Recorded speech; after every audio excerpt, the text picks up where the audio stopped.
We are back now with an ABC News exclusive. Reality star Teresa Giudice opening up about her life in prison in her new memoir, Turning the Tables, after spending 11 and a half months behind bars. We sat down with her just a few weeks after her release, and while she is working to get her life back to normal, the Giudice family still has a tremendous amount of challenges ahead. For what? What am I apologizing for? Oh my God! With her no-nonsense attitude, we're here to discuss, right? We're not here just to play games. And explosive personality.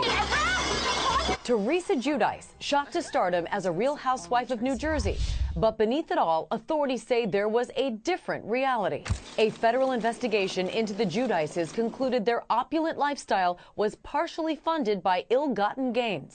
Prosecutors charged she and her husband Joe with a 39-count indictment for allegedly obtaining more than $5 million fraudulently. Over the better part of a decade, they were engaged in a scheme to defraud financial institutions and the IRS. They eventually pled guilty to multiple crimes, including conspiracy to commit wire fraud and bankruptcy fraud. Did you know you were breaking the law? Did you know you were committing a crime?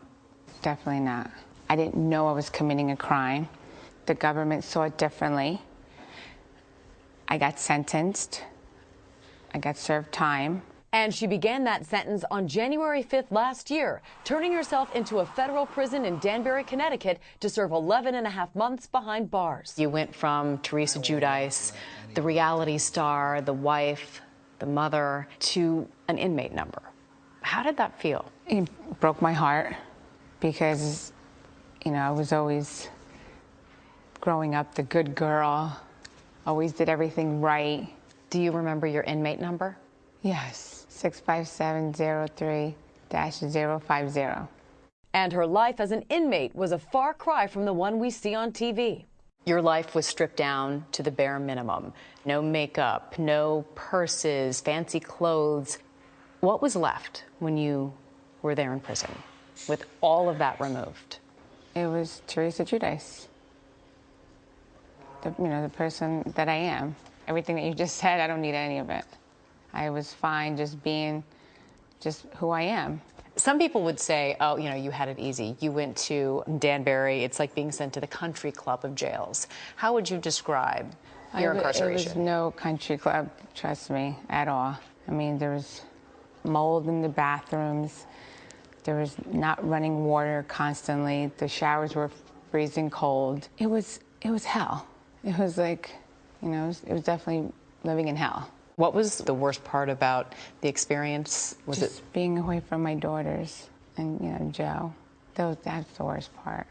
And to get through the days, she says sticking to a routine helped. I had a job in the kitchen. I wiped tables 3 days a week, Wednesday, Thursday, Friday. That was my job. I got paid 12 cents an hour. I spent it at the commissary. My first paycheck was $1.60. I mean, the only thing they give you is toilet paper and maxi pads. So I just bought my essentials. But I have to say the girls were amazing there. You know, anytime anybody new comes, we all help each other. You think, you know, people are terrible that are in prison, which is, I totally don't feel that way now. Was there ever a moment where you feared for your life? I wasn't scared. It's not like I was terrified. But, you know, I know I could hold my own. But, I mean, there was fights that went on. So, I mean, believe me, they were trying to start drama with me. But I walked away. You're used to drama. Yeah, it was nothing like being on the Real Housewives of New Jersey, let me tell you. And I thought Real Housewives of New Jersey was drama. Let me tell you, when you go to prison, it's a whole different, there's a lot of drama. Now she's taking all that she's learned from her incarceration and writing about turning a new leaf in her memoir, Turning the Tables. You write about some of the bad experiences with the paparazzi, with the media, being unfairly targeted. But then why continue with the Real Housewives series? Why write a book? Why stay in the spotlight? Good question. It's my life now. It's what I know.